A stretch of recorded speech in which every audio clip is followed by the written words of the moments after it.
see the bait. You can see the bait there, and then those more solid arches right in amongst them. Yep. That'll be the bass. Okay. Girding up the bait there. But when you pull up, it's the bass. Instead of just coming up as an arch like that, they're pretty solid, thick yellow or orange lines, and they're the ones that are sort of sitting there. Okay. You'll see them every now and again. You'll see them crisscrossing. That means there's there's activity. Quite a few of them down there. Okay.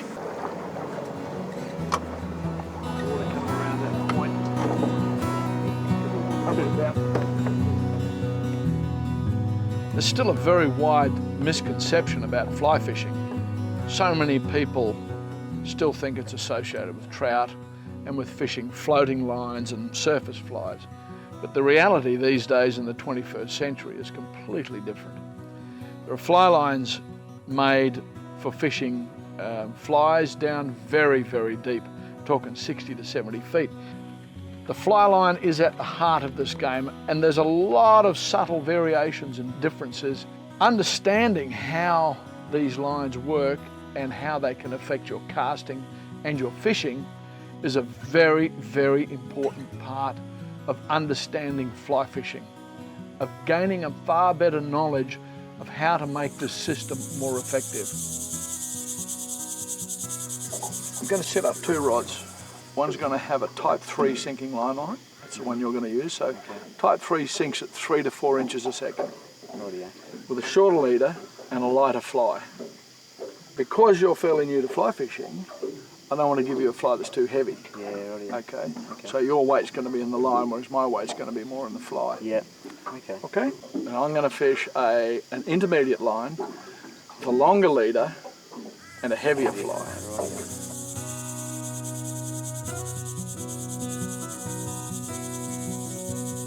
During the course of the day, for example, we started out at first light and the bass are up on surface. In this case, we're fishing for bass.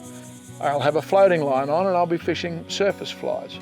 As the sun comes up and the bass start to retreat, I might change to an intermediate line and fish flies 2, 3, 4 feet deep.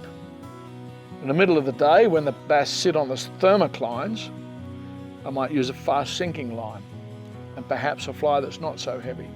Just as conventional lure fishermen carry lures that are surface lures, poppers or stick baits, through to blade lures that they can drop to 100 feet or jig heads with soft plastic lures on it. They can fish at 50, 60, 70 feet. You can do the same with fly fishing. You can fish right through the water column. And provided you're finding the fish on the depth sounder and know the depth that they're at, you can get your fly to that depth. And then it's a matter of working the retrieve to either hold it at the depth or working the retrieve that suits the fly that you're using, or working the retrieve that the fish actually want to see. So that might be dead slow, it might be fast, it might be a fast strip with lots of pauses, lots of stops. They really do like that stop. Strip, strip, strip, stop, fly sinks, boom. That's very often when you'll get a bite. So it's enormously variable. So what depth are the fish at? Sitting sort of 10 and 15 roughly. My expertise fly fishing, your expertise dam fishing for bass, so try and work them together and try and work these things out. Hopefully it all comes together. Get a result, yeah. Alrighty, so I'll put that one. Practice. Okay.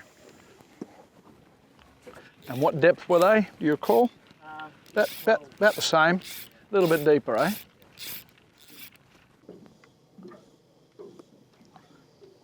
Just 2 feet. I reckon I need to count to.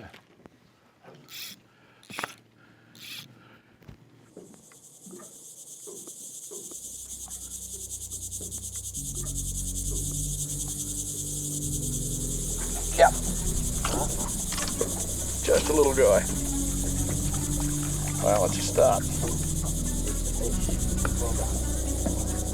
That was a fast retrieve. So maybe that's the key. Key for the little guys anyway. They come right up to 8 feet. Okay. I would say it was on its way up. But I was working it quite fast, so stir them up, eh? So how do you work a lure for bass? just a steady, slow retrieve down in that bottom 2 feet of water, or we'll use whipless crankbaits or something fairly heavy, or a blade or something to hop it through them. Okay. Down in that little bit of zone. Bouncing it off the bottom? Yep. How we were getting them just recently was a 1/2 ounce jig head with a soft plastic, rolling it dead slow through the fish at the bottom. Dead slow? Yeah. Yeah. So. I'm going to retrieve this dead slow. I want to keep it in the zone for as long as I can. Yep. That's a better fish. That was a 20 count. Yeah, that's a better fish. On the upswing. That's a good fish. That's a bass.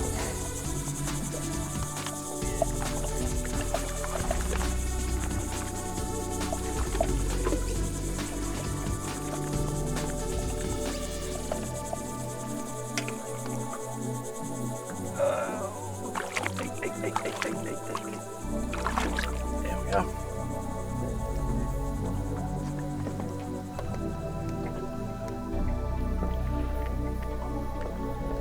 Okay, that's about your average size in here at the moment, eh?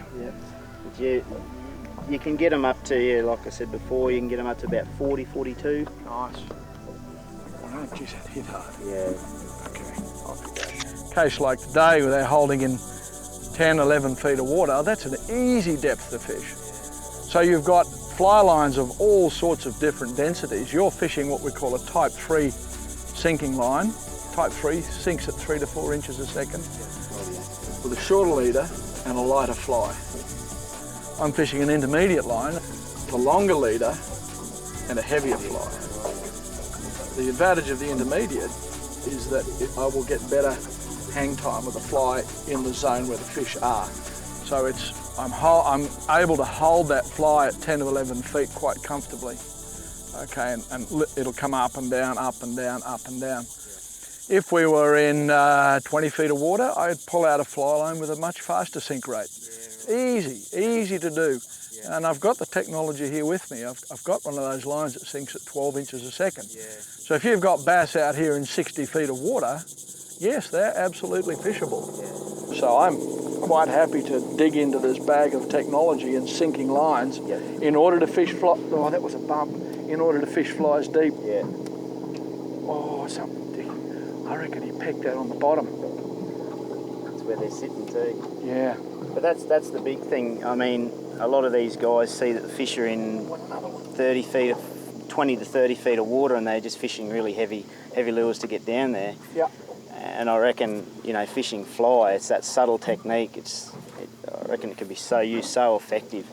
Yeah, well, you can fish really small things, you know, and bass in impoundments eat a lot of small stuff. Yeah, more often they'll eat smaller, little tiny things, you know. That's what flies imitate so well, so well. Yeah.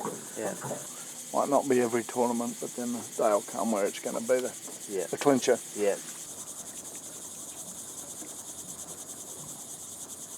Yep. That's a better fish. That's a much better fish. Yeah, on the pause. Yeah, there's always that pause. Yeah, that's a much better fish. The stop. Yeah. Oh, that's way up there. Big yellow.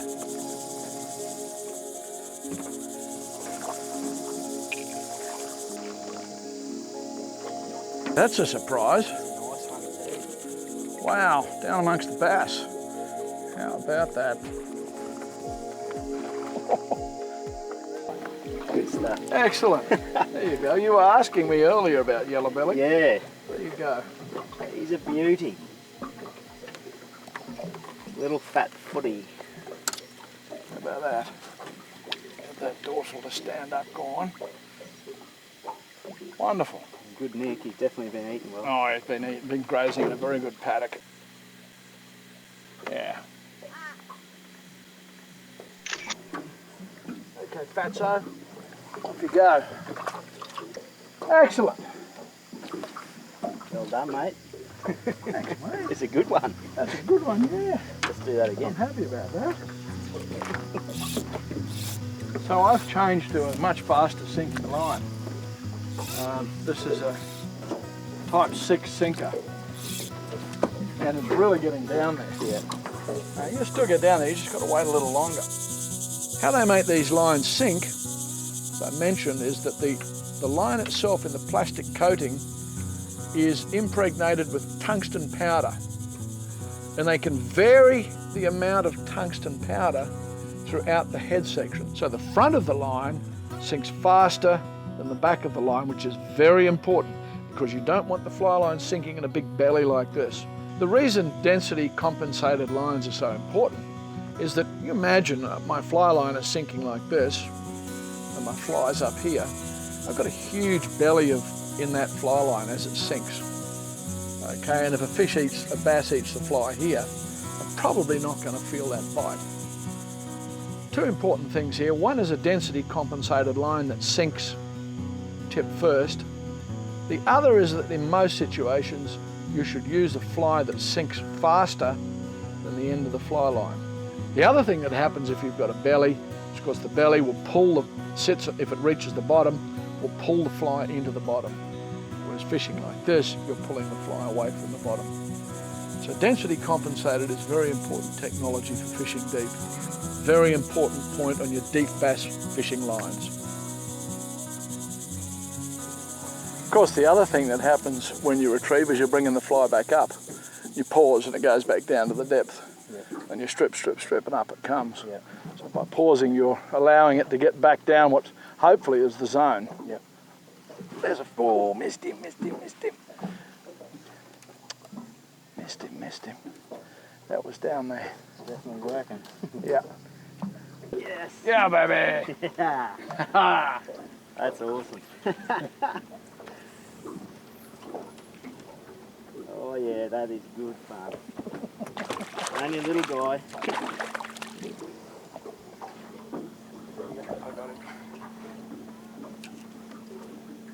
Only a little fella. Is that your first impoundment? Yeah. You caught them in the rivers? Yeah. Good stuff, mate. First bass from an impoundment on fly, down deep. Stoked. Absolutely.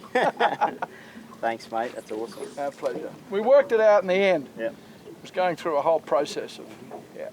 Try and work on getting one of those legal ones now. Yeah. That's cool. That's a start. Yeah, absolutely. Oh, very good. Yep. Just a matter of finding the right fly and then finding them on the bite and yep. I guess getting the fly to the right depth. Yep.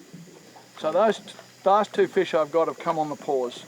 So strip, stop. Okay. Bang. Yep. Finding and retrieve is one of the keys to this. You know in your lure fishing, it's just like finding the right lure and the right retrieve and, and there's an enormous variety of possibilities. From crawling the fly across the bottom, slowly, through to stripping it flat out through mid-water and all sorts of twitch, stop, But I've always found that pause, that stop, to be the key to a lot of retrieves, to a lot of fish. So the fly's moving, they're following, then it stops and dives, and I think, oh, you're not getting away. Boom. Eat it. Yeah, eat it. Yep. Alright.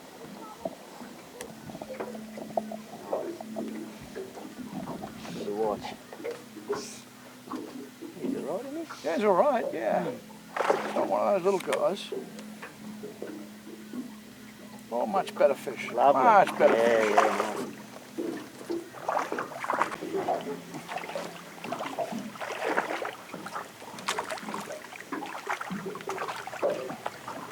Yeah, baby.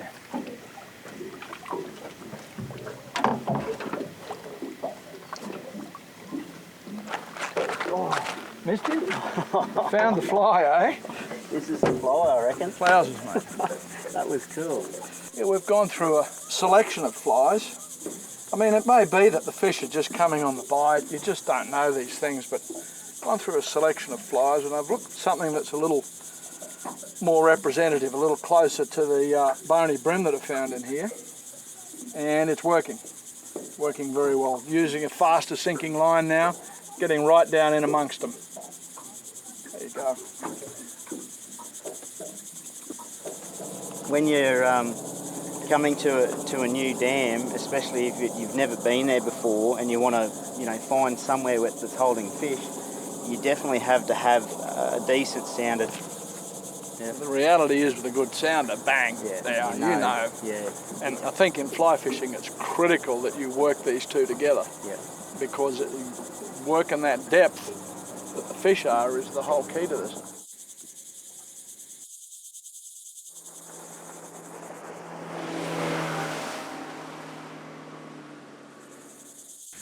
So fly fishing is enormously varied these days, and you can fish great depths and you can fish on the surface and everything in between. So if you're fishing for bass in an impoundment, they're moving up and down through that water column during the course of the day and through the course of the season. And that's when it really pays to know your fly lines, to know the depth you can fish them at. Bass fishing is very, very depth specific. So working in conjunction with your depth sounder, being able to read that and matching the fly line is a critical part of fly fishing success in impoundments for bass.